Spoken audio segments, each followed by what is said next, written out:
আমার প্রিয় নবী মোহাম্মদ রাসূল, তুমি আমার প্রিয় নবী মোহাম্মদ রাসূল। তোমার নামে দরুদ পড়ে এই ধরণী কুল, তুমি আমার প্রিয় নবী মোহাম্মদ রাসূল, তুমি আমার প্রিয় নবী মোহাম্মদ রাসূল। দুরারবে এসেছিলে ওগো তুমি মরুর রবি, তোমার প্রেমের কবিতা লিখে যায় কত কবি। দুরারবে এসেছিলে ওগো তুমি মরুর রবি, তোমার প্রেমের কবিতা লিখে যায় কত কবি। তোমার প্রেমে মন যে আমার, তোমার প্রেমে মন যে আমার দিওয়ানা বেকুল, তুমি আমার প্রিয় নবী মোহাম্মদ রাসূল, তুমি আমার প্রিয় নবী মোহাম্মদ রাসূল। বুকের ভেতর জমিয়ে রাখি তোমার ভালোবাসা, ওগো নবী ধ্যানের ছবি, তুমি তো মনের আশা। বুকের ভেতর জমিয়ে রাখি তোমার ভালোবাসা, ওগো নবী ধ্যানের ছবি, তুমি তো মনের আশা। তোমায় পেতে মনের মাঝে, তোমায় পেতে মনের মাঝে গেঁথেছি বকুল, তুমি আমার প্রিয় নবী মোহাম্মদ রাসূল, তুমি আমার প্রিয় নবী মোহাম্মদ রাসূল। দিবানিশি তোমায় ভেবে হয়েছি ব্যাকুল, তুমি আমার প্রিয় নবী মোহাম্মদ রাসূল, তুমি আমার প্রিয় নবী মোহাম্মদ রাসূল, তুমি আমার প্রিয় নবী মোহাম্মদ রাসূল। শুভ সময় বন্ধুরা, আশা রাখি যে যেখানে আছেন ভালো আছেন, সুস্থ আছেন। আবার সপ্তাহ পার হয়ে আপনাদের সামনে আবার হাজির হয়েছি নবী মুহাম্মদের জীবনী নির্ভর লাইভ নিয়ে। আজকে আমরা আলোচনা করব সত্য সন্ধানে নবী মুহাম্মদের জীবনী 10ম পর্ব, অর্থাৎ 10তম পর্ব। বাকি 9টা পর্ব আমরা করেছি। আপনারা যারা এর আগের পর্বগুলো শোনেননি তারা সত্য সন্ধানে, ওয়ার্ল্ড এক্স আলেম অর্গানাইজেশনে অথবা মুফতি আবদুল্লাহ আল মাসুদের ইউটিউব চ্যানেলে গিয়ে বাকি পর্বগুলো শুনে নিতে পারেন। আজকে আমরা আলোচনা করব গত দিনের আলোচনার ধারাবাহিকতা থেকে শুরু করব আর কি। গত আলোচনায় আমরা বলেছিলাম যে কিভাবে মক্কায় একজন নেতা ওয়ালিদ বিন মুগিরার কথার প্রেক্ষিতে আল্লাহর নাজিলকৃত গ্রন্থ কোরআনের অনেক আয়াত নাজিল হয়েছিল। এর পিছনে আমাদের উদ্দেশ্য ছিল মোল্লা মুনাফিক বা ইসলামের দোকানদাররা দাবি করে যে কোরআনের আয়াত সরাসরি আল্লাহর কাছ থেকে এসছে, যা মহান আল্লাহ মহাবিশ্ব সৃষ্টির 50,000 বছর আগে লাউহে মাহফুজে সংরক্ষণ করে রেখেছিল। এই কিতাব সার্বজনীন এবং সর্বকালীন। আজ থেকে 1400 বছর আগে মক্কাতে ওয়ালিদ বিন মুগিরা কি বলেছিলেন বা তিনি কি কথোপকথন করেছিলেন, তাতে আমাদের জীবনের সেটা কি প্রভাব পড়বে, এটার বিশ্লেষণ কেউ কোনোদিন করেনি। গত 1400 বছর ধরে কোরআন একটি পূর্ণাঙ্গ জীবন ব্যবস্থা, এই কথাই বারবার মোল্লা মুনাফিকরা বলে আসছে। ওয়ালিদ বিন মুগিরা সম্পর্কে যেরকম কোরআনে অনেক আয়াত আছে, তেমনি এক ব্যক্তি ছিলেন মক্কাতে ওই সময়, এক্সকিউজ মি, ওয়ালিদ বিন মুগিরা যেরকম ছিলেন সেই রকমই মক্কাতে ওই সময় একজন সম্মানী এবং নেতৃত্ব দানকারী একজন ব্যক্তি ছিলেন। তার সম্পর্কেও কোরআনে অনেক আয়াত আমরা দেখতে পাই। তার নাম ছিল আমর বিন হিসাম। আনুমানিক মোহাম্মদ বিন আবদুল্লাহর সমসাময়িক উনি ছিলেন, সমবয়সী, 2-4 বছরের হয়তো ছোট বা বড় হতে পারে। তিনি ছিলেন সেই সময় মক্কার অত্যন্ত একজন জ্ঞানী ব্যক্তি। এর উদাহরণ আমরা পাই, সে যখন যুবক বয়স, মক্কার লোক তাকে আবুল হাকাম বলে ডাকতেন। হাকাম অর্থ হচ্ছে জ্ঞান অথবা জ্ঞানী, অর্থাৎ মক্কার লোকেরা তাকে জ্ঞানের পিতা বলে ডাকত। আমাদের এখানে যখন আহ, আমাদের এখানে যখন এরশাদ সরকার ছিল, অথবা ইন্ডিয়াতে এখন আছে পঞ্চায়েত ব্যবস্থা, আর এরশাদ সরকারের আগে ছিল গ্রাম সরকার। তো এই সময়ও ওই 1400 বছর আগে মক্কাতে এরকম ঝগড়া বিবাদ মীমাংসা করার জন্য বা বিচার ব্যবস্থা টিকে রাখার জন্য বিচারক পদে সদস্য নিয়োগ করত তারা। সেই সদস্য হতে গেলে তাদের প্রথম ক্রাইটেরিয়া ছিল তাদের বয়স হতে হবে 40 বছর বা তদূর্ধ্ব। 40 বছর বয়সের কম যদি হয় তাহলে এই বিচারালয়ে বিচারক কোনোভাবে তারা হতে পারে না। ধরেন এরশাদ সরকারের আমলে যদি একটা গ্রাম সরকার নিযুক্ত করা হতো, তখন তাকে, আমি ধরতে বলছি কথাটা, ধরেন তারা, তার বয়স হতে হবে 40, অথবা ইন্ডিয়াতে যে পঞ্চায়েত হয়, পঞ্চায়েত গঠন করা হয়, তার ক্রাইটেরিয়ায় থাকতে হবে 40 বছর বয়স না হলে কেউ সেই পঞ্চায়েতে অথবা গ্রাম সরকারের বিচারক হতে পারবে না।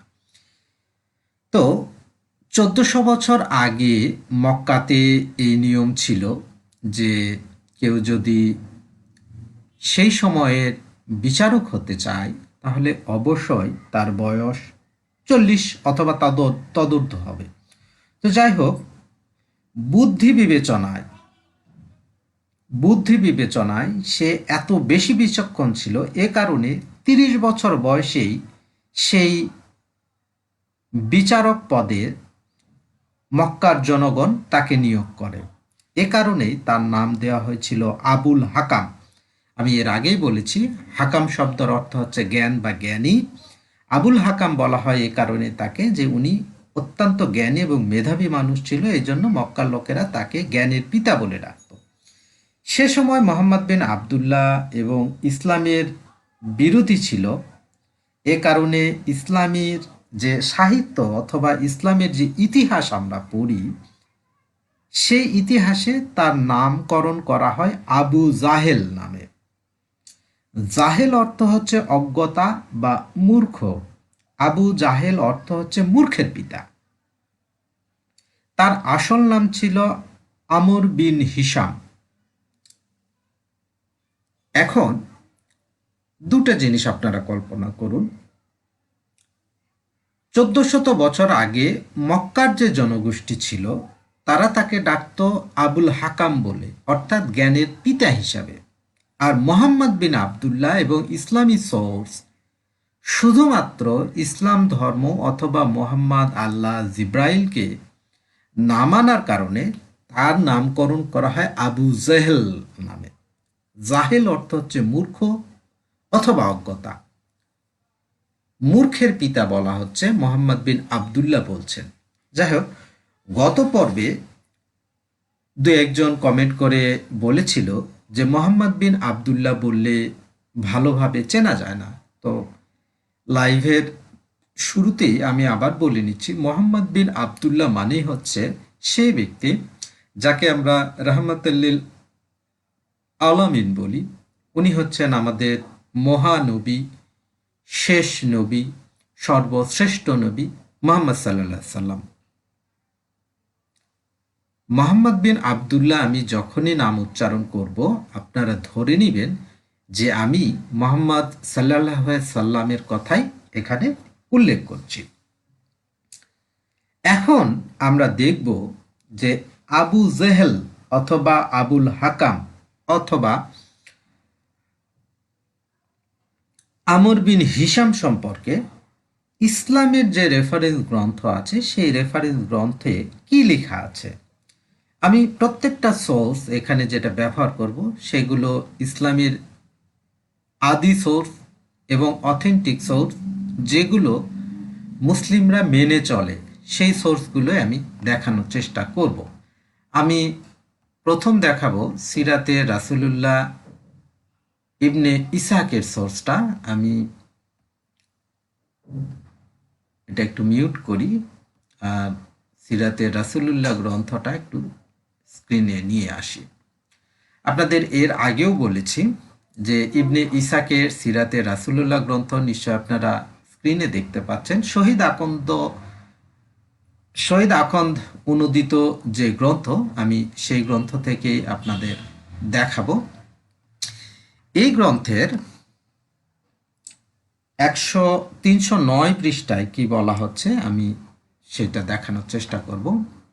এখানে বলছে, আমি শুনেছি, আচ্ছা আমি আরেকবার একটু দেখি এই জিনিসটা আপনারা দেখতে পাচ্ছেন কিনা। হ্যাঁ, বেশ স্পষ্ট দেখা যাচ্ছে। আমি একটু পড়ার চেষ্টা করি এখান থেকে।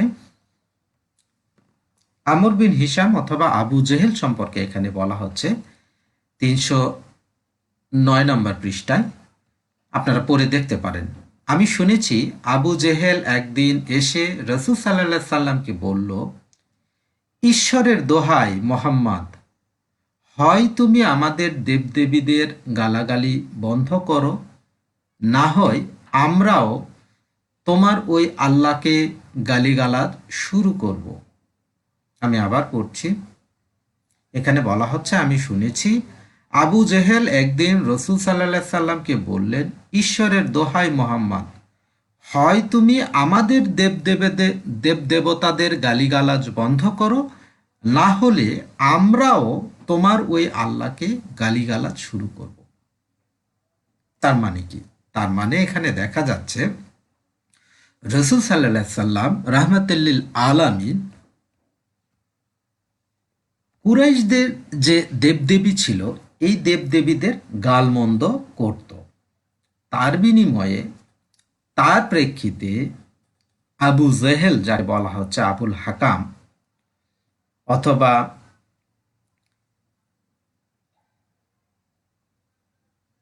আবু জেহেল এখানে বলছে যে মোহাম্মদ, তুমি যদি আমাদের দেবদেবীদের গালমন্দ করো তাহলে আমরাও তোমার আল্লাহকে গালমন্দ করব।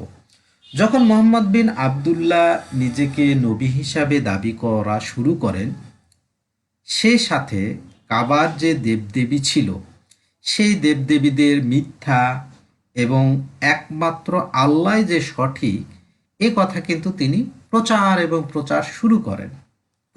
প্রচারণা শুরু করেন। এ কারণে মক্কার লোকদের মোহাম্মদ বিন আবদুল্লাহর কথা খারাপ লাগতো, কেননা তাদের বাপদাদার আমল থেকে এই দেবদেবীদের তারা পূজা অর্চনা করে আসছে। সেই দেবদেবীদের ভুয়া, মিথ্যা বললে সাধারণভাবেই যে কারো খারাপ লাগাটাই স্বাভাবিক। আমর বিন হিশাম বা আবু জেহেল মোহাম্মদ বিন আবদুল্লাহকে বলেন, যদি তুমি আমাদের দেবদেবীদের খারাপ বলো তাহলে তুমি যার প্রার্থনা করো, অর্থাৎ আল্লাহর প্রার্থনা তুমি করো, এই আল্লাহকেও আমরা গালমন্দ বা খারাপ বলবো। এ কথার প্রতি উত্তরে মহান আল্লাহ ৭ আসমানের উপরে লাউহে মাহফুজ থেকে আয়াত ডাউনলোড করেন। দেখেন, কথাটা কিন্তু মোহাম্মদ বিন আবদুল্লাহর সঙ্গে আবু জেহেলের হচ্ছে কখন? ১৪০০ বছর আগে। কি কথা হচ্ছে? আবু জেহেল বারবার বলছে নবীকে যে তুমি আমাদের দেবদেবীকে গালমন্দ করো না, যদি তুমি আমাদের দেবদেবীদের গালমন্দ করো তাহলে আমি তোমার যে আল্লাহ যার তুমি উপাসনা করো তাকেও গালমন্দ করব। এখন আমরা সেই আয়াতটা দেখব 6 নম্বর সূরা আল আনামের আয়াত নাম্বার 108। এই আয়াত একটু আগেই বিশ্লেষণ করি যে এই আয়াত একবার পড়ে বোঝা যায় যে মোহাম্মদ বিন আবদুল্লাহ ধৈর্য ধারণ করতে বলছেন, বা মোহাম্মদ বিন আবদুল্লাহকে ধৈর্য ধারণ করাতে বলা হচ্ছে। কিন্তু এর প্রেক্ষাপট বিশ্লেষণ করলে দেখা যায় আল্লাহ এখানে বলছে যে তুমি অন্যের দেবদেবীকে খারাপ বলো না, কেননা তারা অজ্ঞতা বশবর্তী হয়ে আল্লাহকেও খারাপ বলবে। তাদের দেবদেবী তো খারাপই, কিন্তু তুমি বলো না যদিও তুমি ঠিক, কেননা তারা অজ্ঞ। এ কারণেই তোমার আল্লাহকে তারা খারাপ বলবে। আমরা এখন আয়াতটা একটু দেখব, আয়াতটা দেখার চেষ্টা করি। হ্যাঁ, আমি একটু বড় করে দিই। এখানে সূরা আল আনামের 108 নম্বর আয়াতে বলা হচ্ছে, এটা মাক্কি সূরা, আপনারা নিশ্চয়ই দেখতে পাচ্ছেন। আর তোমরা তাদেরকে গালমন্দ করো না আল্লাহ ছাড়া যাদেরকে তারা ডাকে, ফলে তারা গালমন্দ করে আল্লাহকে, শত্রুতা পোষণ করে অজ্ঞতা বশবৎ। এই যে আমি হাইলাইট করে রেখেছি অজ্ঞতা বশবৎ।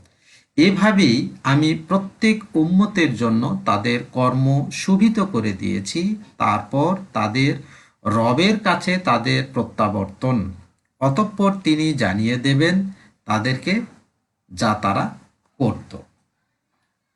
দর্শক বন্ধুরা, প্রেক্ষাপটটা দেখলেন। আবু জাহেল নবী মোহাম্মদকে বলছেন যে তুমি আমাদের দেবদেবীকে গালমন্দ করো না, যদি তুমি এই গালমন্দ করা না ছাড়ো তাহলে তুমি যার উপাসনা করো অর্থাৎ আল্লাহর উপাসনা করো, আমরা তাকেও গালমন্দ করব। এই কথা শোনার পরে মহান রব্বুল আলামিন সপ্ত আসমানের উপর থেকে লাহে মাহফুজ থেকে এই সূরা আল আনামের 108 নম্বর আয়াত নাজিল করছেন যে আর তোমরা তাদেরকে গালমন্দ করো না। অর্থাৎ কাকে গালমন্দ করো না? দেবদেবীদের, আল্লাহ ছাড়া যাদেরকে তারা ডাকে। ফলে তারা গালমন্দ করবে আল্লাহকে, শত্রুতা পোষণ করে অজ্ঞতা বশবর্ত হয়ে, অজ্ঞতার কারণে। কিন্তু যখন মোহাম্মদ বিন আবদুল্লাহ শক্তিশালী হয়ে যাবেন, মদিনাতে হিজরত করার পরে, আপনারা নিশ্চয় বিবি হাওয়ার ইসলামের অজানা অধ্যায় লাইভ সিরিজগুলো নিশ্চয়ই দেখেছেন, যারা দেখেননি তারা দেখবেন। সেখানে উনি যখন ক্ষমতা পেয়ে যায়, যখন তার শক্তি হয়ে যায়, তখন উনি কি করে? প্রত্যেকটা মোল্লা মুনাফিকরা বারবার বলে যে কোরআন পড়ার আগে অথবা কোরআনের আয়াত পড়ার আগে, হাদিস পড়ার আগে প্রেক্ষাপট জানতে হবে। এই হলো প্রেক্ষাপট, যেখানে আবু জেহেল নিজেই বলছে যে তুমি আমাদের দেবদেবীকে গালমন্দ করো না, যদি গালমন্দ করো তাহলে আমি আল্লাহকেও গালমন্দ করব। সেখানে এই আয়াতটা নাজিল হয়েছে। অনেক মুফতি মাসুদ অনেক সময় বলে যে টুপিদারি ছাড়া ঢাকা ইউনিভার্সিটির যে টিচার আছে তারা এই সকল আয়াতগুলো সামনে নিয়ে এসে দেখানোর চেষ্টা করে যে আল্লাহ তো বলছে যে অন্য দেবদেবীদের গালমন্দ করো না। তারা গালমন্দ করে অজ্ঞতা বশবর্তী হয়ে। ইসলাম কত শান্তির ধর্ম, অন্য দেবদেবীর গালমন্দ করা নিষেধ করেছে। অথচ প্রেক্ষাপটটা দেখেন, নবী মোহাম্মদ যখন দেবদেবীদের গালমন্দ করত তখন কিন্তু আবু জেহেল বলতেছে যে তুমি যদি আমাদের দেবদেবতাকে গালমন্দ করো তাহলে আমিও তোমার আল্লাহকে গালমন্দ করব। প্রেক্ষাপট জানেন। আজকে আমরা শুধু আমর বিন হিশাম বা আবু জেহেল সম্পর্কে আলোচনা করব। এরপরে আমরা একটু হাদিসের রেফারেন্স দেখব যে হাদিসে কি বলা হচ্ছে। দেখা যাক হাদিসে কি আছে। ইসলামিক ফাউন্ডেশন থেকে প্রকাশিত সহিহ বুখারী অধ্যায় 52, হাদিস নাম্বার হচ্ছে 4292।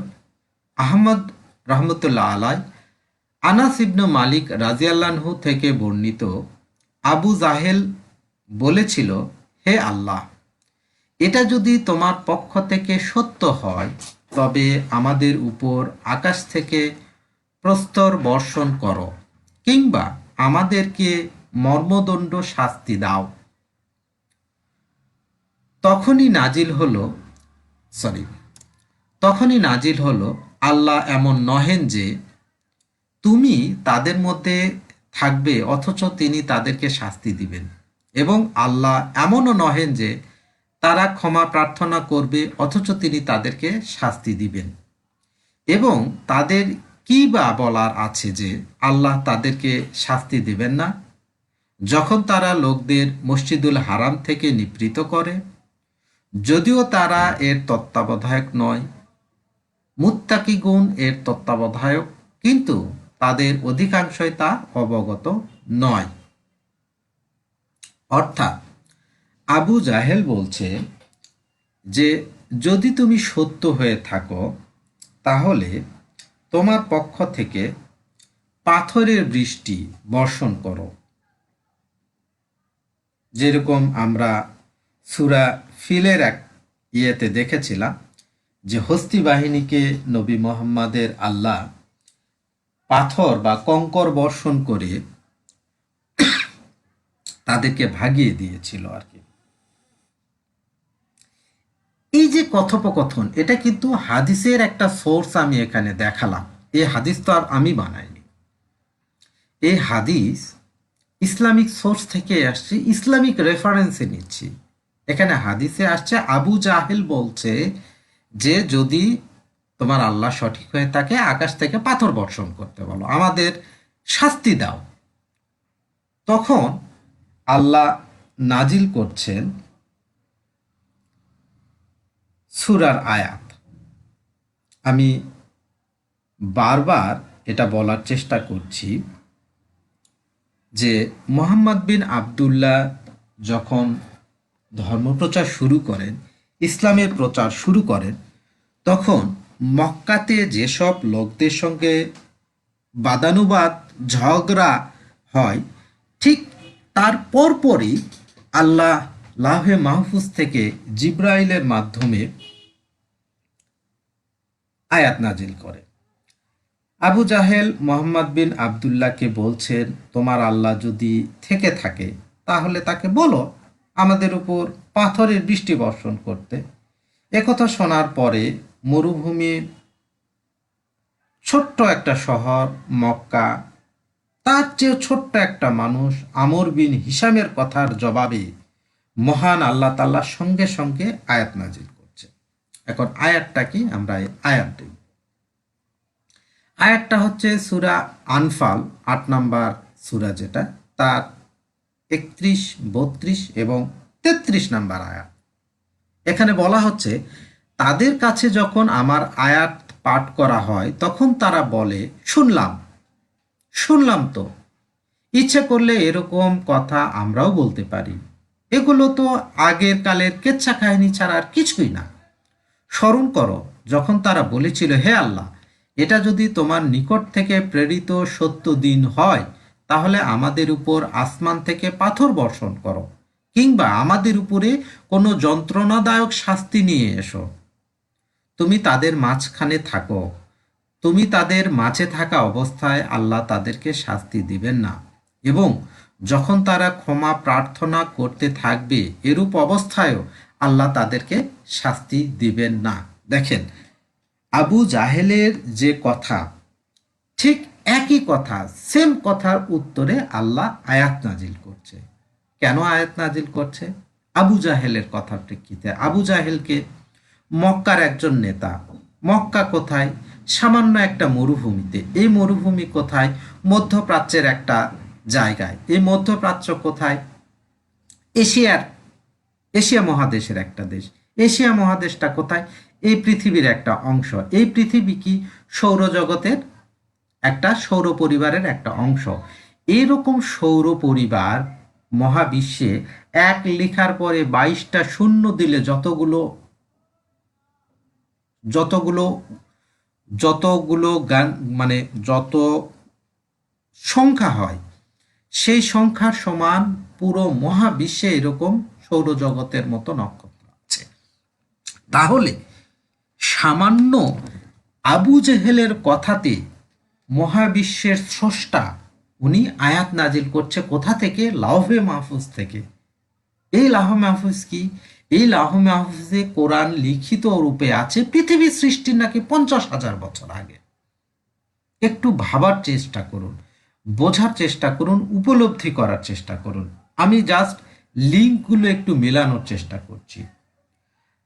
আল্লাহর প্রতি উত্তর দিচ্ছে যে তুমি তাদের মাঝে অবস্থান করছো, অর্থাৎ মোহাম্মদ বিন আবদুল্লাহ অবস্থান করছে, এই জন্য উনি তাদের আযাব দিবেন না। আপনাদের এখানে অবশ্যই স্মরণ রাখতে হবে যে ইসলামের দোকানদাররা দাবি করে যে কোরআন অপরিবর্তনশীল, সবার জন্য, অর্থাৎ মানব সমাজের পথপ্রদর্শক এবং পূর্ণাঙ্গ জীবন বিধান। মহাবিশ্বের সৃষ্টির 50,000 বছর পূর্ব হতে আল্লাহ লাউহে মাহফুজে এই কোরআন সংরক্ষণ করে রেখেছে। এখন প্রশ্ন হচ্ছে, আমর বিন হিশাম তো এখন এই কথা বলছেন, মানে 1400 বছর আগে কথা হচ্ছে, তাহলে তার কথার জবাবে পৃথিবী সৃষ্টির 50,000 বছর আগে লাউহে মাহফুজে কিভাবে এবং কেন লেখা হলো? এখন আমর বিন হিশামের মৃত্যু হয়েছে 1400 বছর আগে। এই আয়াতের তাহলে এখন প্রয়োজন কি? সময়ের সাথে কোরআন পরিবর্তন হয় না, হয় না, হয় না। এটা একটা চিরস্থায়ী গ্রন্থ। আমর বিন হিশামের প্রশ্ন, পাথর বর্ষণ এবং আল্লাহর যে উত্তর, এ পর্যন্ত মুমিন মুসলিমরা অন্ধের মতো বুঝে না বুঝে পড়ে যাচ্ছে। এই আসমানি গ্রন্থ বা আসমানি কিতাব হিসাবে এর উপকারিতা কি? এটা পড়লে কি হবে? কোনো উপকারে আসবে না অপকারে আসবে? আমর বিন হিশাম অথবা আবু জেহেল তো 1400 বছর আগেই ফিনিশ হয়ে গেছে। তাহলে বারবার এটা আমরা কেন পড়ছি? আমার প্রশ্ন থাকলো আপনাদের কাছে, কেন পড়ছি এটা? এরপর আমরা আরেকটি হাদিস দেখব। এটা একটু গুরুত্বপূর্ণ। এর আগে অথবা একটু পরেই বলি, আমি হাদিসটা আগে বের করে পড়াই। এই হাদিসটা প্রকাশ করা হয়েছে ইসলামী ফাউন্ডেশন থেকে, সহিহ বুখারী অধ্যায় 50, আম্বিয়া ইকরাম, হাদিস নাম্বার 3575। 3575। আপনারা যদি মিলাই নিতে চান তাহলে এই হাদিস নাম্বার দিয়ে hadisbidi.com যে ওয়েবসাইট আছে সেখান থেকে আপনারা মিলাই নিতে পারেন। 3575 নাম্বার হাদিসে বলা হচ্ছে, মোহাম্মদ ইবনে বাশার রহমতুল্লাহ আলাই আবদুল্লাহ ইবনে মাসুদ রাজিয়াল্লাহু থেকে বর্ণিত, তিনি বলেন, একদা নবী সাল্লাল্লাহু সাল্লাম সেজদা করলেন। তার আশপাশে কুরাইশ কয়েকজন লোক বসেছিল। এমন সময় উকবা ইবনে আবু উমাইর জবাইকৃত উটের নাড়িভুড়ি নিয়ে উপস্থিত হলো এবং নবী সাল্লাল্লাহু সাল্লামের পিঠের উপরে নিক্ষেপ করলো। ফলে তিনি তার মাথা উঠাইতে পারলেন না। সংবাদ পেয়ে ফাতেমা রাদিয়াল্লাহু তাআলা এসে তার পিঠের উপর থেকে তা সরিয়ে দিলেন এবং যে এ কাজটি করেছে তার জন্য বদদোয়া করলেন। আমরা এই হাদিসটা অনেকেই শুনেছি যে নবী সাল্লাল্লাহু সাল্লাম যখন মক্কাতে ছিল, কুরাইশরা তাকে হেন কোনো উপায় নেই বা পথ নেই যেভাবে আমার পিয়ারে রাসূল রাহমাতুল আলামিনকে শাস্তি দেয়নি। হেন কোনো উপায় নেই, বিভিন্নভাবে তাকে অপদস্থ, অপবাদ, শারীরিক নির্যাতন, মানে তার জীবন অতিষ্ঠ করে তুলেছিল মক্কা থাকা অবস্থায়। আমরা এই হাদিসটা বিভিন্ন ওয়াজে শুনে থাকি যে নবী সাল্লাল্লাহু আলাইহি ওয়াসাল্লাম একদিন মক্কাতে কাবা ঘরের সামনে নামাজ আদায় করছিল, সে নামাজরত অবস্থায় কুরাইশরা, সেজদারত অবস্থায় কুরাইশরা তাকে উটের নাড়ি ভুড়ি তার পিঠে উঠায় দিয়েছিল। এ কারণে তিনি নড়তে সরতে পারছিল না। ফাতেমা রাদিয়াল্লাহু তাআলা এই খবর শোনার পরে তিনি এসে এই পিঠের উপর থেকে এই উটের নাড়ি ভুড়ি সরিয়ে দেয়। এখন কথা হচ্ছে, মক্কাতে যখন নবী সাল্লাল্লাহু আলাইহি সাল্লাম ছিলেন তখন ফাতেমার বয়স কত ছিল? প্রশ্ন এক। তখন ফাতেমা রাদিয়াল্লাহু তাআলার বয়স কত ছিল? মোহাম্মদ বিন আবদুল্লাহ একজন সুঠাম দেহের অধিকারী ছিল, আমাদের জানা মতে ইসলামের ইতিহাস তাই বলে।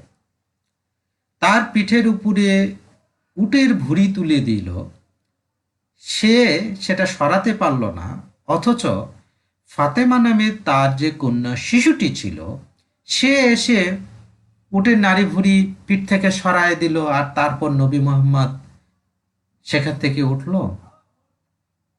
আমি গ্রামে বড় হয়েছি। গ্রামে অথবা শহরে আপনারা বন্ধু বান্ধব অথবা বান্ধবীর কথাই ধরুন, একসঙ্গে থাকলে অনেক হাসি তামাশা বদমাইশি আমরাও করি। এ সময় আবার একটা মজার কথা মনে পড়ল। অনেকে এই ধরনের হাসি তামাশা ঠাট্টা অনেকেই করে থাকে। আমরা গ্রামে সাধারণত গ্রামের ছেলেরা বা গ্রামের লোকেরা কি করে, লুঙ্গি পরে থাকে।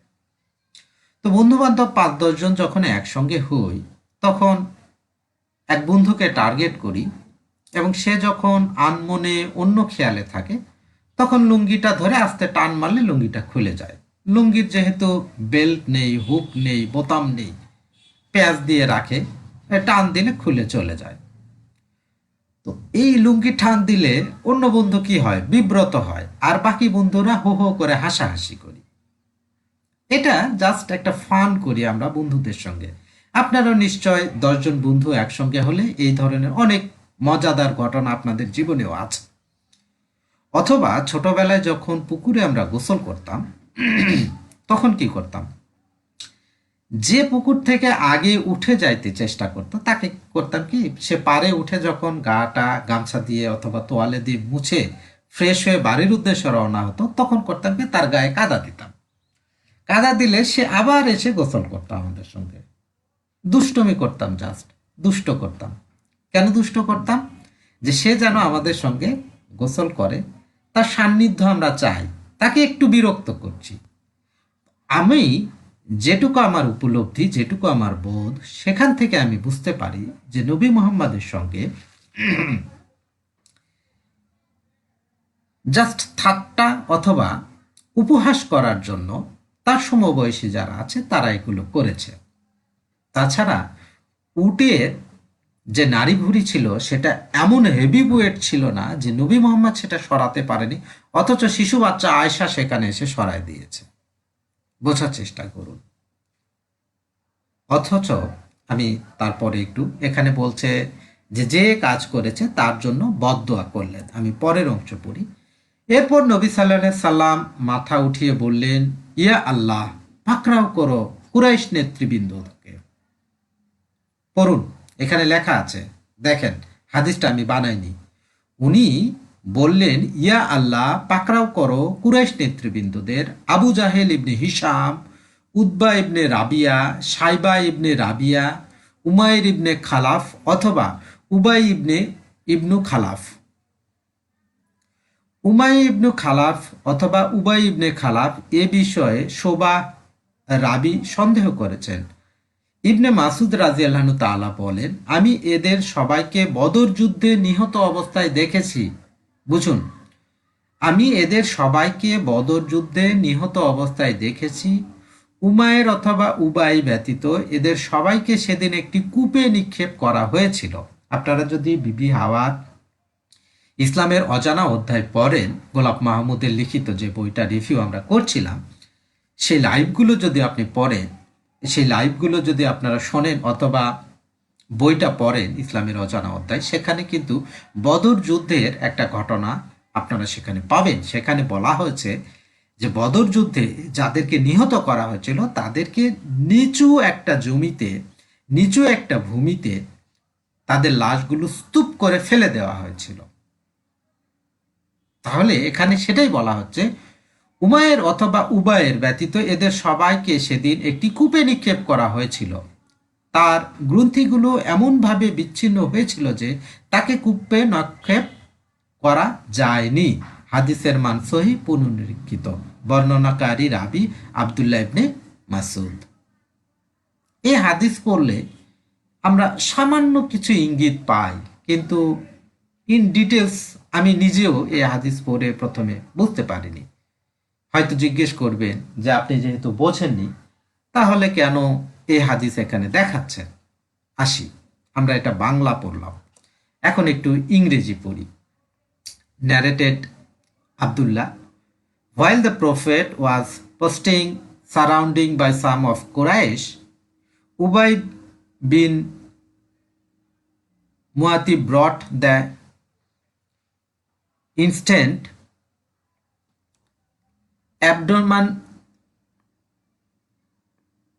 abdominal consent of a camel and put them over the back of the Prophet. The Prophet did not raise his head. Fatima came and took it off his back and cursed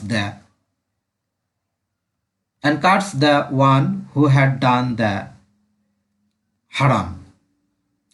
The Prophet said, "O Allah, destroy the chief of Quraysh."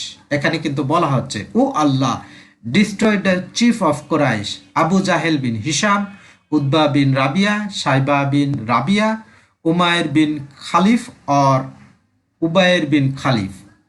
The subnarrated Shabah is not sure of the last name. I saw these people, এখানে কিন্তু বলা হচ্ছে, I saw the people killed on the day of Badr battle and thrown in the well except Umayr or Ubayr, whose body parts were mutilated but he was not thrown in the well. এটা দেখেও হালকা একটু idea করা যায়। আমি তার পরেরটা পড়ছি। এটা হচ্ছে সহি মুসলিম হাদিস একাডেমির হাদিস নাম্বার 4542 নাম্বার। পরিচ্ছদ হচ্ছে 39 মুশরিক মুনাফিকদের হাতে নবী সাল্লাল্লাহু সাল্লামের দুঃখ যাতনা। হাদিস নাম্বার 5442 মিলাই নিতে পারেন। মোহাম্মদ ইবনে মুসান্না ও মোহাম্মদ ইবনে বাশার রহমতুল্লাহ আলাহ আব্দুল্লাহ রাজিয়াল্লাহু হতে বর্ণিত, তিনি বলেন, রাসূল সাল্লাল্লাহু সাল্লাম সিজদায় ছিলেন এবং তার আশপাশে কুরাইশের কিছু লোকজন জড়ো ছিল। এমন সময় উকবা ইবনে আবু মুয়াত উটনির নাড়িভুড়ি সহ জড়ায় নুয়ে এলো এবং তা রাসূল সাল্লাল্লাহু সাল্লামের পিঠের উপর নিক্ষেপ করল। তিনি মাথা উঠাতে পারছিলেন না। তারপর ফাতেমা আসলেন এবং তা তার পিঠ থেকে সরিয়ে দিলেন এবং যে ব্যক্তি তা করেছে তাকে বদদোয়া করলেন। এই পর্যন্ত সব হাদিসে ঠিক আছে। আমরা পরের লাইনগুলো পড়ব। তখন তিনি অর্থাৎ নবী সাল্লাল্লাহু সাল্লাম বললেন, ইয়া আল্লাহ, তোমার উপর কুরাইশ সম্প্রদায়ের আবু জেহেল ইবনে হিশাম, উতবা ইবনে রাবিয়া, সাইবা ইবনে রাবিয়া, উকবা ইবনে আবু মুয়াইত, উমায়ের ইবনে খালাফ অথবা উবায়ের ইবনে খালাফের এদের চিনে নাও। তবে রাবি সুবাহ শেষের দুটি নাম কোনটি রাসূল সাল্লাল্লাহু সাল্লাম বলেছেন সে ব্যাপারে সন্দেহ করেছেন। রাবি বলেন, এরপর আমি বদরের দিন তাদের দেখেছি যে তারা সকলে নিহত হয়েছে। মনে রাখবেন, হযরত মুহাম্মদ সাল্লাল্লাহু সাল্লাম রহমতুল্লিল আলামিনের নামাজরত অবস্থায়, সেজদারত অবস্থায় উটনির নারী ভুড়ি যে 5 জন দিয়েছিল তাদের সবাইকে হত্যা করা হয়েছিল বদরের দিন। সবাইকে হত্যা করা হয়েছিল বদরের দিন এবং একটি কূপে নিক্ষেপ করা হয়েছিল।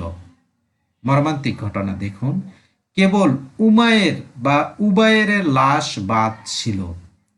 উমায়ের অথবা উবায়ের লাশ বাদ ছিল, কেননা তার লাশ জোড়ায় জোড়ায় কেটে ফেলা হয়েছিল, বিধায় কূপে নিক্ষেপ করা যায়নি। পড়ুন, এখানে বলা হচ্ছে কেবল উবায়েরের লাশ বাদ ছিল, কেননা তার লাশ জোড়ায় জোড়ায় কেটে ফেলা হয়েছিল, বিধায় তার লাশ কূপে নিক্ষেপ করা যায়নি। হাদিসের মান সহি। আপনারা এতদিন, অথবা আমি নিজে এতদিন জেনে এসেছিলাম রহমাতুল্লিল আলামিনকে মক্কার লোকজন কত কষ্ট দিয়েছে, কত যন্ত্রণা দিয়েছে, উনি সবাইকে মাফ করে দিয়েছিল। অথচ এই সামান্য ঠাট্টার কারণে আমি আমার প্রেক্ষাপট থেকে বলছি, আমি নবী জীবনী পড়ে যতটুকু উপলব্ধি করেছি, আমার সামান্য জ্ঞান গরিমা দিয়ে আমি এটাই উপলব্ধি করতে পেরেছি, মক্কার লোকজন তখন দেখতো যে নবী নামাজ পড়ছে, এটা কেমন অদ্ভুতভাবে আরাধনা করছে সৃষ্টিকর্তা। সেই আরাধনার কারণে তারা ঠাট্টা করে তার পিঠের উপরে উটের নাড়ি ভুঁড়ি তুলে দিয়েছিল। তার প্রতিশোধ উনি কেমন ভাবে নিয়েছিল দেখেন। যে নাড়ি ভুঁড়ি তুলে দিয়েছিল, যে প্রধান, তার লাশকে জোড়ায় জোড়ায় কাটা হয়েছিল। সূরা তাওবার আয়াতগুলো আবার পড়েন, সূরা তাওবার আয়াতগুলো আবার পড়বেন, 1 থেকে 37 নাম্বার আয়াত, 1 থেকে 37 নাম্বার আয়াতগুলো পড়বেন। সেখানে কোথায় জোড়ায় জোড়ায় কাটা আছে, এই শিক্ষা আমরা কোথায় পেয়েছি? মুসলিমরা আমরা যে টেরোরিজম করি এবং জোড়ায় জোড়ায় কাটি, এই শিক্ষা আমরা কোথায় পেয়েছি? আপনারা দেখবেন, পড়বেন, জানবেন। তায়েফের ময়দানে মোল্লা মুনাফিকরা কান্নাকাটি করে, আমার নবীজিকে পাথর নিক্ষেপ করতে করতে পুরো পিঠ ক্ষতবিক্ষত করে ফেলেছে, আমার নবীর শরীর থেকে রক্ত গড়ায় জুতার মধ্যে গিয়েছে, জুতা রক্ত জমাটবদ্ধ হয়ে গেছে জুতাতে। এ কারণে, রক্ত জমাটের কারণে তার শরীর থেকে জুতা খোলেনি। তায়েফের ময়দানে নবীজিকে এত অত্যাচার করেছে, সেই সময় জিব্রাইল এসে বলেছিল, হে মোহাম্মদ বিন আব্দুল্লাহ, আদেশ করো, শুধু বলো, আমি তাইফবাসীদের 2 পাহাড়ের মধ্যে চ্যাপ্টা লাগিয়ে দেব। অথচ রাহমাতুল্লিল আলামিন, যাকে সৃষ্টি না করলে পুরো কায়নাত সৃষ্টি করা হতো না, উনি এত দয়াময়, এত মায়াবী, মানুষকে এত ভালোবাসে, তার উম্মতকে এত ভালোবাসে, তিনি তায়েফবাসীদের ক্ষমা করে দিয়েছিলেন। অথচ সামান্য ঠাট্টা মশকরা করার জন্য তার লাশকে জোড়ায় জোড়ায় কেটে ফেলা হয়েছিল, জোড়ায় জোড়ায় এত খণ্ড করা হয়েছিল যে তার লাশ কূপে নিক্ষেপ পর্যন্ত করতে পারেনি। এই হচ্ছে আমাদের রহমাতুল্লিল আলামিন। এই হাদিসের প্রেক্ষাপট, আমি আবার বলছি যে এই হাদিসের প্রেক্ষাপট হলো, একদিন মোহাম্মদ বিন আব্দুল্লাহ নামাজ পড়ছিল, সবাই দেখছিল তিনি কি করেন। তারা দেখলো মোহাম্মদ বিন আব্দুল্লাহ মাথা নিচু করে নিতম্ব আসমানের দিকে করে সেজদা করছিলেন। সেজন্য ঠাট্টা করে আমর বিন হিশাম বলেন, ওইখানে উট জবাই করা আছে, তার নাড়ি ভুঁড়ি নিয়ে এসে মোহাম্মদ বিন আব্দুল্লাহ পিঠে তুলে দাও। সে সেজদারত অবস্থায় ছিল। ফাতেমা এসে, নবী মুহাম্মাদের প্রিয়তমা কন্যা ফাতেমা এসে সেটি ফেলে দেয়। এরপর মোহাম্মদ বিন আব্দুল্লাহ বলে, ও আল্লাহ, কুরাইশদের নেতাদের ধ্বংস করে দাও, ও আল্লাহ, কুরাইশ নেতাদের ধ্বংস করে দাও, ও আল্লাহ, কুরাইশ নেতাদের ধ্বংস করে দাও। তারপর এই 5 নেতার নাম উচ্চারণ করে। বাংলা এবং ইংরেজি সহ আমি এখানে দেখানোর চেষ্টা করেছি। 2টা হাদিস আপনাদের দেখালাম, যদি একটু বাংলা ইংরেজির মধ্যে তারতম্য আছে। প্রথম হাদিসে আমরা তেমন কোনো কিছু বুঝতে পারিনি, কিন্তু দ্বিতীয় হাদিসে আমরা এসে দেখলাম যে কি নিষ্ঠুরভাবে বদরের প্রান্তরে তাকে জোড়ায় জোড়ায় করে কাটানো হয়েছে। রহমাতুল লিল আলামিন, তাকে তুমি অপমান করেছো। উটের পিঠ, উটের নাড়ি ভুঁড়ি তার মাথায় উঠিয়ে দিয়েছ। দেখো তোমাকে কিভাবে ক্ষমতা থাকলে জোড়ায় জোড়ায় করে কাটবো।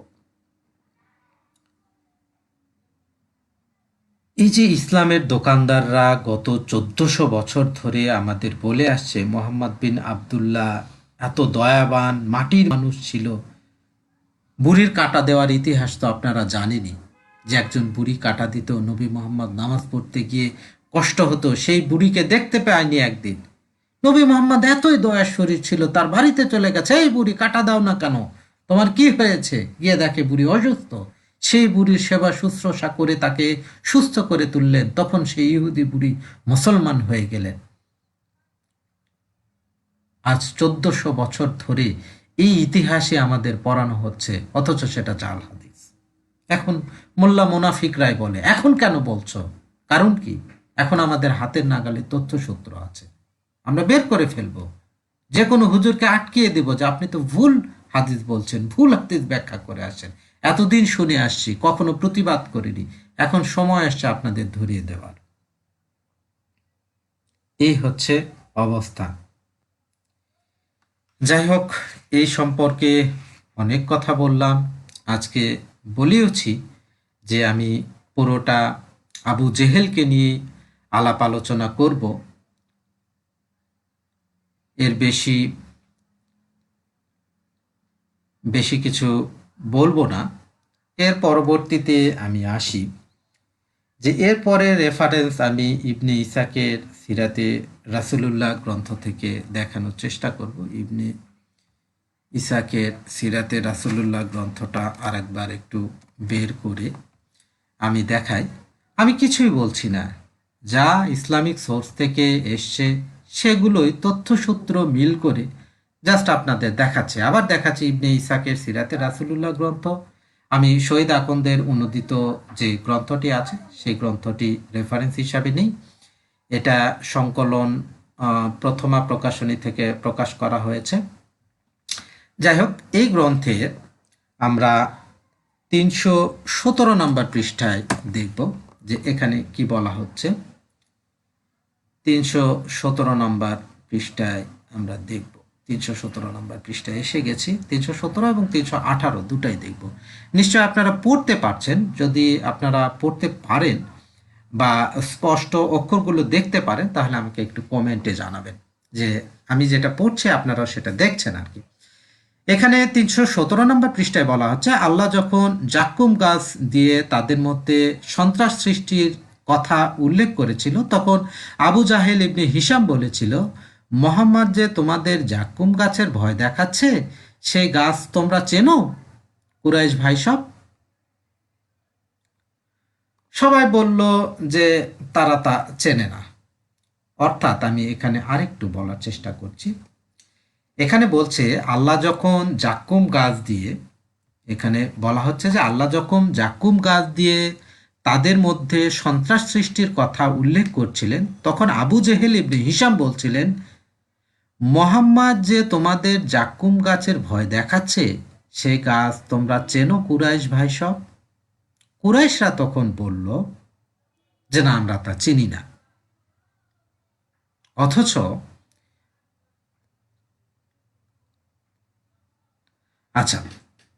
অথচ বলা হচ্ছে যে কুরআন অবতীর্ণ করা হচ্ছে আরবি ভাষায় সহজ বোধ্যভাবে। অথচ সেই সময়ের যারা কুরাইশ ছিল, যারা সেই সময়ের সেই প্রেক্ষিতেই কোরআনটা নাজিল হচ্ছিল, সেই সময়ের কুরাইশরা জাক্কুম কি এটা তারা জানে না। আমি গত লাইভে বলেছিলাম যে জাক্কুম নিয়ে আরেকটা কথা আছে, সেটা আমি পরবর্তী লাইভে বলবো। যারা গত লাইভে আমার শুনেছেন তারা নিশ্চয় মনে আছে যে জাক্কুম ফলের কথা আমি গত লাইভে বলেছিলাম যে আরেকটা এপিসোডে জাক্কুম ফলের কথা আসবে। এখন জাক্কুম ফল কি ভাই? এটা কেউ কি বলতে পারবেন? নবী মুহাম্মদ যখন জাক্কুম ফল অথবা জাক্কুম গাছের ভয় দেখাচ্ছেন তার আল্লাহর আয়াত নাজিল করে, তখনকার যারা আরবি ভাষাভাষী কথা বলে, যারা নেতৃত্বস্থানীয় লোক, তারা বলছে যে জাক্কুম কি এটা আমরা চিনি না। আমরা দেখি তারপরে কি বলা হচ্ছে। এরপরে আবু জাহেল বলল, এটা হলো মাখন লাগানো ইয়াসরিবের খেজুর গাছ। ঈশ্বরের কসম, এই গাছ পেলে সব আমরা এক টক করে গিলে ফেলব। তখন তাকে নিয়ে আল্লাহ ইরশাদ করলেন, জাক্কুম গাছ হলো পাপীর খাদ্য, গলিত তাম্রের মতো। তাদের পেটে তা ফুটতে থাকবে ফুটন্ত পানির মতো। অর্থাৎ আবু জেহেলের অনুমান সত্য নয়।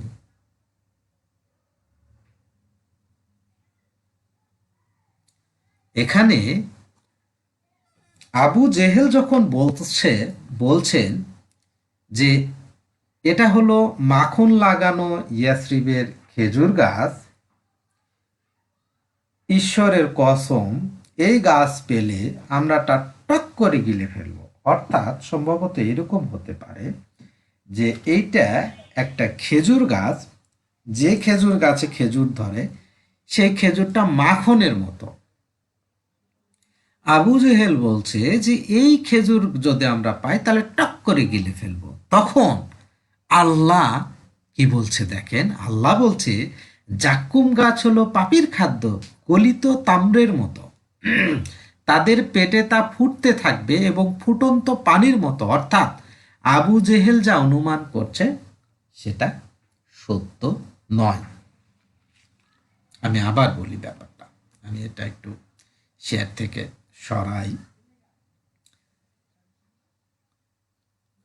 আচ্ছা, এটা তো খোরশেদ আলম ভাই, এটা তো আপনি বলছেন ইসলামিক সোর্স থেকে, কিন্তু তখন যারা তখন যারা মক্কাতে বসবাস করত, যারা নবী সমসাময়িক, যারা আরবি ভাষাভাষী ছিল, তারাও কিন্তু জাক্কুম কি এটা নিয়ে দ্বিধা বিভক্ত ছিল। আসলে জাক্কুম কি, এটা তো আল্লাহ বলছেন পরবর্তীতে যে জাহান্নামের খাবার হবে, এটা কাঁটাযুক্ত। এখানে মজার একটা বিষয় হচ্ছে যে দাবি করা হচ্ছে যে আল্লাহর কোরআনকে সহজ সরল করে আল্লাহ আমাদের কাছে পাঠিয়েছে আরবি ভাষায়। হতে পারে আরবের লোকজনদের মধ্যে এই কিতাব পাঠানো হয়েছে, কিন্তু দাবি করা হয় পৃথিবীর সকল মানবের জন্য এই গ্রন্থ পাঠানো হয়েছে। কে পাঠিয়েছে? আল্লাহ পাঠিয়েছে জিব্রাইলের মাধ্যমে। কিন্তু এখানে দেখার বিষয় হলো, দাবি করা হচ্ছে সহজ সরল ভাষায় কোরআন অবতীর্ণ করা হয়েছে, কিন্তু ওই সময়ের মক্কার লোকজন জানে না যে এই জাক্কুম জিনিসটা কি, কোন ভাষায়, কোন ভাষার শব্দ, তারা সেটাও জানে না।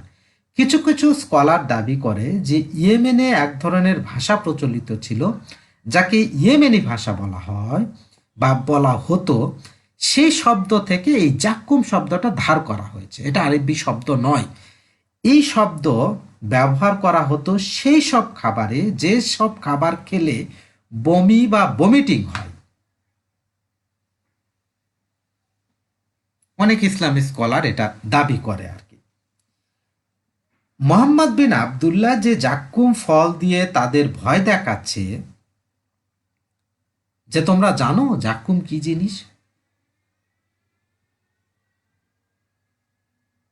তখন এই আবু জেহেল ঠাট্টা করে বলছে যে মদিনা শহরে যে এক ধরনের খেজুর গাছ আছে, সেই খেজুরকে জাক্কুম খেজুর বলা হয়। আমর বিন হিসাম এ কথা বলার পরে, বা আবু জেহেল এ কথা বলার পরে, আল্লাহ সূরা অর্থাৎ কোরআনের আয়াত নাজিল করছে। আমরা সেই কোরআনের আয়াত এখন দেখব যে এই জাক্কুম ফল সম্পর্কেও যখন আবু জেহেল বা আমর ইবনে হিসাম প্রশ্ন করছেন, তখন আল্লাহ সরাসরি আয়াত নাজিল করে দিচ্ছে। কি ফ্যান্টাস্টিক! সূরা দুখান, সূরা নাম্বার 44 এর 43 থেকে 50 পর্যন্ত পড়ব। নিশ্চয় জাক্কুম গাছ হবে পাপীর খাদ্য, গলিত তামার মতো পেটে ফুটতে থাকবে ফুটন্ত পানির মতো। বলা হবে, ওকে ধরো আর ওকে টেনে নিয়ে যাও জাহান্নামের আগুনের মাঝখানে, অতঃপর তার মাথার উপর ফুটন্ত পানি ঢেলে আজাব দাও। বলা হবে, গ্রহণ করো স্বাদ, তুমি তো ছিলে ক্ষমতাশালী সম্মানী। এই হলো তাই, যাতে তোমরা সন্দেহ করতে। এবার আশা করি আপনারা প্রসঙ্গ বুঝতে পেরেছেন। যেখানে কিছু লোকজন নিজেদের মধ্যে বিতর্ক করছে, একজন বলছে জাক্কুম হলো খেজুর, অন্যজনকে আহ, আহ, এই যে জাক্কুম খেজুর গাছ, অন্যজনকে সাহায্য করার জন্য, মোহাম্মদ বিন আবদুল্লাহকে সাহায্য করার জন্য আল্লাহ আয়াত নাজিল করছেন যে না না না না, এটা খেজুর না, এটা তো ভয়ঙ্কর জিনিস, যা গলিত তামার মতো, ফুটন্ত তামার মতো। তোমার পেটের মধ্যে গেলে ওখানে আগুন জ্বলবে, পেটের মধ্যে জ্বলন্ত পানির মধ্যে কি হয়, যেরকম টকবক টকবক করে ফুটে, সেরকম ফুটে উঠবে। এখানে এক ধরনের প্রমাণ দেওয়ার চেষ্টা হচ্ছে যে আল্লাহ আছে এবং সেই সব কিছু করছে। এ সম্পর্কে আরও আয়াত নাজিল হয়েছে, আমরা সেটা দেখার চেষ্টা করব। আল ইসরা 17 নম্বর সূরা 60 নম্বর আয়াতে বলা হচ্ছে, স্মরণ করো, আমি তোমাদেরকে বলেছিলাম যে তোমার রব মানুষদেরকে ঘিরে রেখেছে। আমি তোমাকে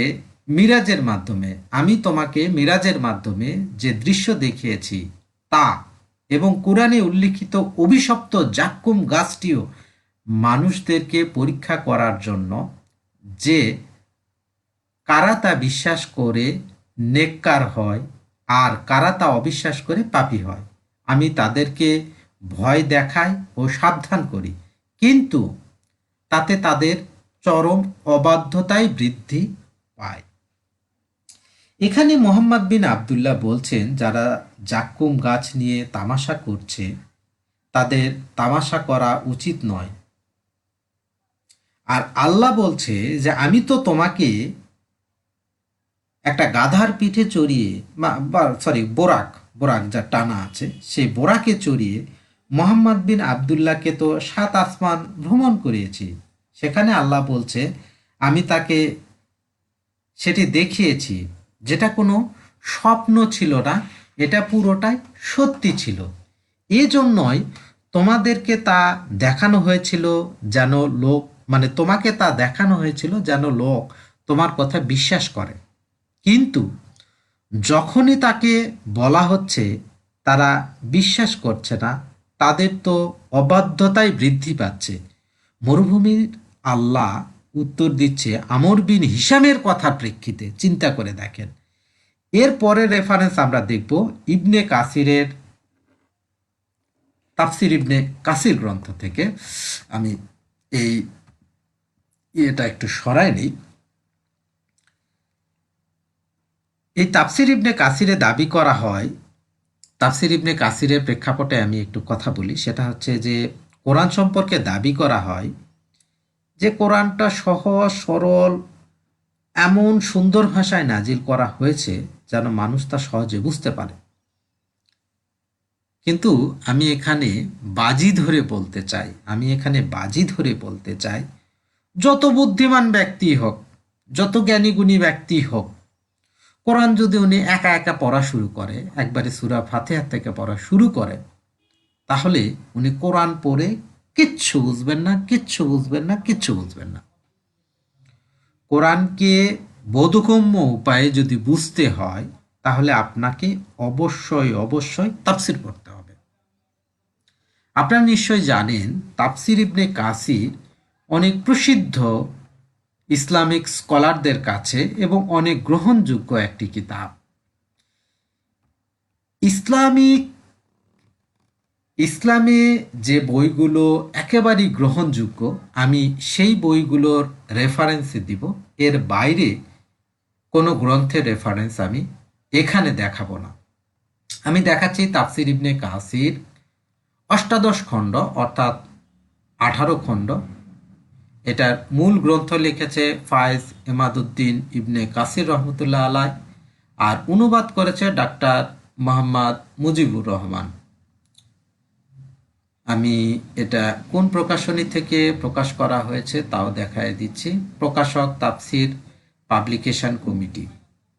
আপনারা চাইলে এই গ্রন্থ পড়ে দেখতে পারেন, অথবা আমি যে সোর্সগুলো ব্যবহার করছি এই সোর্সগুলো ঠিক আছে কি না সেটাও আপনারা যাচাই করে নিতে পারেন। আমি 216 পৃষ্ঠায় দেখি কি লেখা আছে। 216 পৃষ্ঠায় বলছে, এটা সূরা আলাকের একটা তাফসীর। এখানে বলা হচ্ছে, এরপর আল্লাহ তাআলা বললেন, তুমি কি তাদেরকে দেখেছ যে বাধা দেয় এক বান্দাকে যখন সে নামাজ আদায় করে? এই আয়াত অভিশপ্ত আবু জেহেলের ব্যাপারে বর্ণিত হয়। সে রাসূল সাল্লাল্লাহু আলাইহি ওয়াসাল্লামকে কাবা গৃহে নামাজ আদায় করতে বাধা প্রদান করত। প্রথমে আল্লাহ তাবারাকা তাআলা তাকে বোঝানোর জন্য নরম সুরে বলল যে যাকে বাধা দিচ্ছে তিনি যদি সৎপথে থেকে থাকেন, লোকদেরকে তাকওয়ার দিকে আহ্বান করে, অর্থাৎ পরহেজগারির শিক্ষা দেন, আর সে আবু জাহেল তাকে ডাঁটপাট দেখায়, আল্লাহর ঘর থেকে ফিরিয়ে রাখে, তবে কি তার দুর্ভাগ্যের কোনো শেষ আছে? এই হতভাগা কি জানে না যে যদি সে ধর্মকে অস্বীকার করে এবং বিমুখ হয়, আল্লাহ তা দেখছেন, তার কথা শুনছেন, তার কথা এবং কাজের জন্য তাকে যে আল্লাহ শাস্তি দিবেন তাও কি সে জানে না? এভাবে বোঝানোর পর প্রতাপান্বিত আল্লাহ তাকে ভয় প্রদর্শন করে ধমকের সুরে বলছেন, যদি সে এ ধরনের বাধাদান, বিরোধিতা, হঠকারিতা এবং কষ্টদান হতে বিরত না হয়, তবে আমি তার মস্তকের সম্মুখ ভাগের কেশগুচ্ছ ধরে হ্যাঁচড়াব, কারণ সে হলো মিথ্যাবাদী ও পাপিষ্ঠ। অতঃপর সে তার পার্শ্বচর্যদের বা পরিষদদেরকে আহ্বান করুক, আমিও আহ্বান করব জাহান্নামের প্রহরীদেরকে। তারপর কে হারে ও কে জেতে তা দেখা যাবে। চিন্তা করে দেখুন এখানে মোহাম্মদ বিন আবদুল্লাহর আল্লাহ, যিনি সারা পৃথিবী সৃষ্টি করেছেন, তিনি আবু জেহেলের মতো একজন সামান্য লোককে ভয় দেখাচ্ছেন যে তুমি যখন বেহেশতে আসবা, তুমি যখন দোজকে আসবে, তখন তোমার চুলের মুঠি, সামনের চুলের মুঠি ধরে হেঁচড়াতে হেঁচড়াতে তোমাকে জাহান্নামে নিয়ে যাব। ডাকো তোমার সভাসদদের। আবু জেহেলকে আল্লাহ বলছে যে ডাকো তোমাদের সহচর্যদের, বা তোমাকে যখন তারা সহযোগিতা করেছিল তাদেরকে ডাকো, তাদেরকে আহ্বান করো, আমিও জাহান্নামের প্রহরীদের আহ্বান করব, তারপরে কে হারে কে জিতে দেখা যাবে। চিন্তা করেন, একেবারে যুদ্ধ ঘোষণা করে দিয়েছে আল্লাহ তাআলা কার বিরুদ্ধে? আবু জাহেলের বিরুদ্ধে। আবু জাহেলকে, মক্কার মরুভূমি সামান্য ক্ষুদ্র একটা মানুষ, কে যুদ্ধ ঘোষণা করছে? যুদ্ধ ঘোষণা করছে আল্লাহ তাআলা রাব্বুল আলামিন, যিনি পুরো সমগ্র মহাবিশ্ব সৃষ্টি করেছেন। গত পর্বে আমি প্রথমেই আপনাদের মহাবিশ্ব কেমন, কত বড়, তার তুলনায় এই পৃথিবী কত নগণ্য, আমি এটা দেখানোর চেষ্টা করেছি। চিন্তা করে দেখুন, এই হচ্ছে অবস্থা। এই যে এই পিছনের ঘটনা হলো, মোহাম্মদ বিন আবদুল্লাহ কাবা ঘরের দেবদেবীদের গালমন্দ করত। একদিন সে কাবা ঘরে তাওয়াফ করছিল, তখন আমর ইবনে হিশাম তাকে বাধা দেয়। যেই তাকে তাওয়াফে বাধা দান করে, আল্লাহ আয়াত নাজিল করলেন। আয়াতগুলো কি, আমরা এখন সেই আয়াতগুলো দেখার চেষ্টা করব। আমি একটু স্ক্রিনে নিয়ে আসি। বোঝার চেষ্টা করুন। আমি জাস্ট তথ্যসূত্রগুলো মিলিয়ে দিচ্ছি, এর বাইরে আমি কিছুই করছি না। তথ্যসূত্র কোথা থেকে নিয়েছি? ইসলামিক সোর্স থেকে নিয়েছি। আমরা দেখব সূরা আল আলাকের ৯৬ নম্বর সূরা ৯ থেকে ১৪ প্রথমে দেখব। তুমি কি তাকে অর্থাৎ আবু জেহেলকে দেখেছ যে নিষেধ করে এক বান্দাকে অর্থাৎ রসুল সাল্লাল্লাহু আলাইহি ইসলামকে যখন সে নামাজ আদায় করতে থাকে? তুমি কি ভেবে দেখেছো যাকে নিষেধ করা হচ্ছে সে যদি সৎ পথে থাকে আর তাকওয়া অবলম্বন করার নির্দেশ দেয়, তাহলে তার এই কাজগুলো কেমন মনে করো? তোমার কি ধারণা, যদি সে অর্থাৎ নিষেধকারী ব্যক্তি সত্যকে অস্বীকার করে আর মুখ ফিরিয়ে নেয়, তাহলে তার এ কাজ কেমন মনে করো? সে কি জানে না যে আল্লাহ দেখেন? আপনারা এই আয়াতগুলো একটু পড়ুন, আমি 1 মিনিটের মধ্যে আসছি।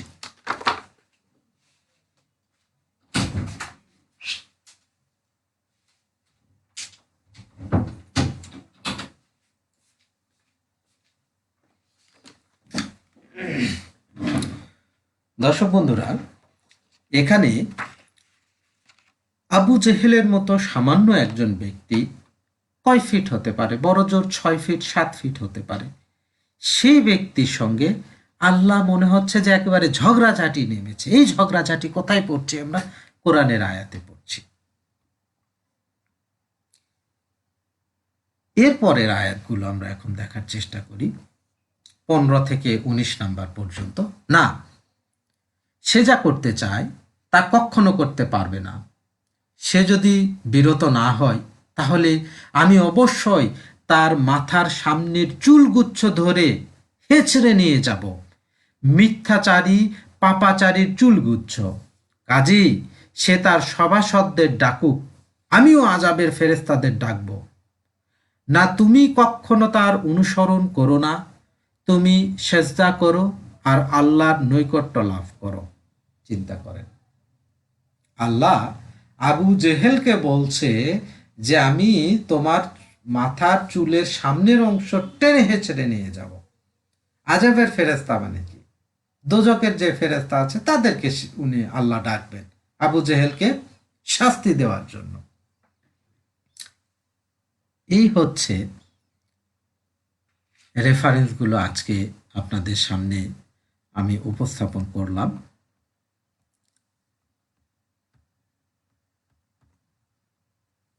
আল্লাহ হুমকি দিচ্ছেন এখানে যে সে তোমাকে বাধা দিচ্ছে, তুমি চিন্তা করো না, তোমার চিন্তা করার কোনো কারণ নেই। আমি তার চুল ধরে টেনে হিঁচড়ে জাহান্নামে নিয়ে যাব। তার সহযোগীদেরকে ডাকতে বলো, আমিও আযাবের ফেরেশতাদের ডাকবো। ইসলামিক স্কলারগুন যে বলে আমর বিন হিশাম বা আবু জেহেল এই সামান্য ব্যক্তিকে নিয়ে এতগুলো আয়াত নাজিল হলো কোরআনে। মনে হচ্ছে আল্লাহ একেবারে কাছা মেরে আমর বিন হিশাম অথবা আবু জেহেলকে নিয়ে আবু জেহেলের সঙ্গে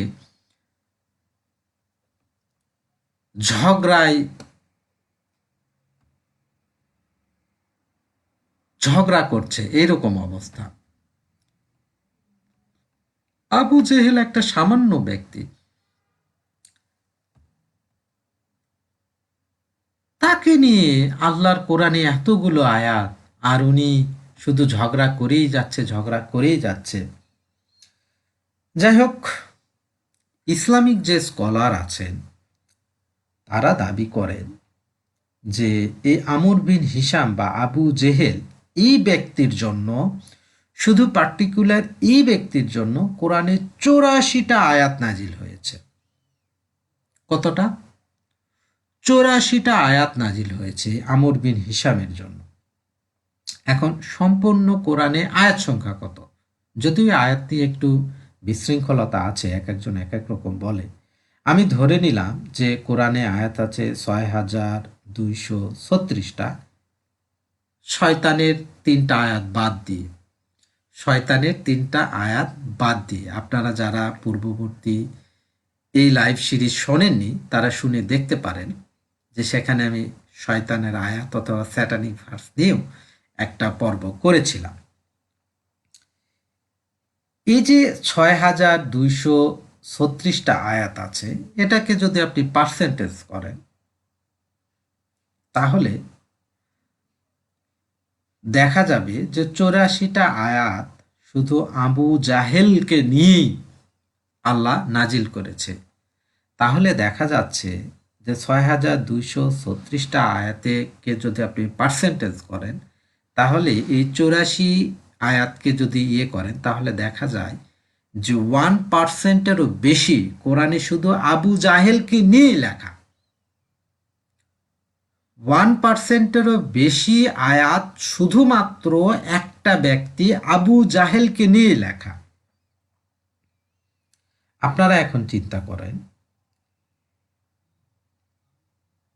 যে কোন ধরনের মহাবিশ্বের স্রষ্টা, যিনি 50,000 বছর আগে কিভাবে আবু জাহেলকে নিয়ে 84টা আয়াত লিখতে পারে। আমার মনে হয় যে সময় এসছে আমাদের এই কথা বেশি বেশি করে প্রচার করা উচিত, বেশি বেশি করে শেয়ার করা উচিত মানুষের সঙ্গে। ইসলামের দোকানদাররা যে দাবি করে যে তাদের দাবির সঙ্গে এই ঘটনাগুলো কিভাবে মানানসই হয়। 1400 বছর ধরে ইসলামের দোকানদাররা আমাদের যা বুঝিয়েছেন, যা বলেছেন, আমরা তাই বিশ্বাস করে এসেছি এতদিন। এখন সময় আপনাদের। আপনারা চাইলেই যে কোনো তথ্যসূত্র একটা আঙুলের স্পর্শে পেয়ে যাবেন। আপনাদের কাছে সবিনয় অনুরোধ, অন্ধের মতো বিশ্বাস না করে একটু যাচাই করেন। বাজারে একটা জামা অথবা একটা সবজি যদিও আমরা কিনতে চাই, তাহলে সেটা দাম দর করি, সেটার কালার দেখি, সেটা পচে গেছে, বাসি না টাটকা, সেটাও যাচাই বাছাই করি। দোকানের সঙ্গে কত কিচিরমিচির করি। অথবা বাসে যখন ভাড়া দিতে যাই, 2 টাকা বাস ভাড়া বেশি চাইলে কন্ট্রাক্টরদের সঙ্গে কত ঝগড়া বিবাদ করি, কত দাম দর করি প্রত্যেকটা জায়গায়। অথচ যাকে বলা হচ্ছে পূর্ণাঙ্গ জীবন বিধান, সেই পূর্ণাঙ্গ জীবন বিধান কি এখনো আমরা অন্ধের মতো অনুসরণ করব, না আমরা একটু যাচাই বাছাই করে দেখব? আমি আবার অনুরোধ করছি আপনাদের, যাচাই বাছাই করে একটু দেখেন। প্রত্যেকটা রেফারেন্স আপনি যাচাই করুন। নিজ মাতৃভাষায় কোরআনটা নাজিলের ক্রম অনুযায়ী তাফসির সহ পড়ুন এবং নবী মুহাম্মাদের জীবনী পাঠ করুন। এখানে আমি একটা কোড ব্যবহার করেছি, আপনারা নিশ্চয়ই এটা দেখেছেন। এর আগে বহু লাইভেই আমি গোলাপ মাহমুদের এই কোডটা খুব বেশি ব্যবহার করি। সেটা হচ্ছে, যে নবী মুহাম্মদ সাল্লাল্লাহু আলাইহি সাল্লামকে জানেন সে ইসলাম জানেন, যে তাকে জানেন না সে ইসলাম জানে না। কথা সত্য। নবী মুহাম্মাদের জীবনী যতক্ষণ পর্যন্ত না আপনি জানবেন, আপনি ইসলাম সঠিকভাবে জানতে পারবেন না। বন্ধুরা, আজকে এ পর্যন্তই ছিল আমার আলোচনার বিষয়। আজকে অনেক লম্বা হয়ে গেল, হয়তো অনেক অপ্রাসঙ্গিক কথাও আমি বলেছি একটাই কারণে, উপলব্ধির কারণে। আপনাদের যেন উপলব্ধি হয়। আমি জাস্ট তথ্যসূত্র এক করে দেখানোর চেষ্টা করেছি। আমি যদি কোনো ভুল তথ্য দিই, আপনারা কমেন্ট বক্স আপনাদের জন্য ওপেন আছে, আপনারা লিখতে পারেন। আপনাদের ভুল থেকে আমি নিজেকে সংশোধন করে নেব। আগামীকাল সোমবার বাংলাদেশ সময় রাত 11টায় অমিয় হাসানকে নিয়ে নবী মৃত্যুর পরে ইসলামের আরবের রাজনীতি, নবী মৃত্যুর পরে আরবের রাজনীতির পর্ব নিয়ে আসার সম্ভাবনা আছে। আমি যদি আসতে পারি এবং অমিয় হাসানের যদি সময় হয়, সত্যের সন্ধানে ওয়ার্ল্ড এক্স আলেম অর্গানাইজেশনে এবং মুফতি আবদুল্লাহ আল মাসুদের যে ইউটিউব চ্যানেল আছে সেই চ্যানেলে আমি নোটিফিকেশান দিয়ে দিব। এই লাইভ সিরিজটা আমরা শুরু করেছিলাম এইভাবে। অমিয় হাসান, মুফতি আবদুল্লাহ আল মাসুদ এবং রিক্তা নবী মৃত্যুর পরে আরবের রাজনীতির একটা ধারাবাহিকতা নিয়ে আলাপ আলোচনা করবে। আমরা চেষ্টা করব সেখানে ওয়াহাবিজম থেকে শুরু করে মৌদুদি পর্যন্ত নিয়ে যেতে। এরপরে বিবি হাওয়া শুরু করেছিল হজরত সাল্লাল্লাহু আলাইহি সাল্লাম যখন মক্কা থেকে মদিনায় হিজরত করে যায়, মদিনা জীবনী উনি লাইভ শুরু করেছিল মদিনা থেকে তার মৃত্যু পর্যন্ত। আর আমি শুরু করেছি নবী মোহাম্মদের আদি পুরুষ থেকে, প্রাচীন পূর্বপুরুষ থেকে শুরু করে ওনার জীবনী। আমি হয়তো হিজরতের পরে বা হিজরত কিভাবে সংগঠিত হলো সেখানে গিয়ে আমি আমার এই লাইভটা সমাপ্ত করব। অনেক ব্যস্ততার মধ্যে আপনারা যারা আমার এই লাইভটা সময় ব্যয় করে শুনেছেন তাদেরকে আমার আন্তরিক শুভেচ্ছা। আপনারা যে যেখানে আছেন সকলে সুস্থ থাকবেন, নিরাপদে থাকবেন, এই আশাবাদ ব্যক্ত করে আজকের লাইভ এখানেই শেষ করছি। শুভ সময়।